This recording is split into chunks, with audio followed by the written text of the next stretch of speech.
Sempat lantang ajak sumpah pocong, kini Isa Zega terbukti bersalah divonis 3,5 tahun penjara. Terdakwa Isa Zega sempat menangis lantang ajak jaksa penuntut umum hingga pelapor, Shandy Purnamasari untuk sumpah pocong, kini ia terbukti bersalah dan divonis penjara. Isa Zega dalam pembacaan pledoi alias pembelaan di Pengadilan Negeri Kepanjen, Kabupaten Malang, Selasa, 6 Mei 2025, tiba-tiba lantang mengisak tangis.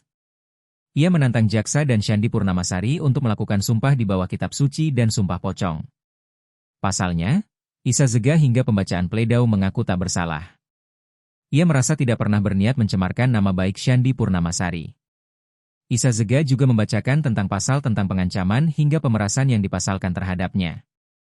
Isa Zega divonis 3 tahun 6 bulan pidana penjara oleh Majelis Hakim Pengadilan Negeri Kepanjen, Kabupaten Malang, Kamis, 8 Mei 2025. Dengan ini, Majelis Hakim menjatuhkan pidana penjara kepada terdakwa selama 3 tahun 6 bulan. Selain itu, Isa Zega dikenakan dengan sejumlah 10 juta rupiah. Apabila denda tidak dibayar maka diganti pidana kurungan selama 2 bulan. Vonis yang dijatuhkan oleh hakim ini lebih ringan dari tuntutan jaksa penuntut umum, JPU, yaitu 5 tahun pidana penjara dengan denda 10 juta rupiah.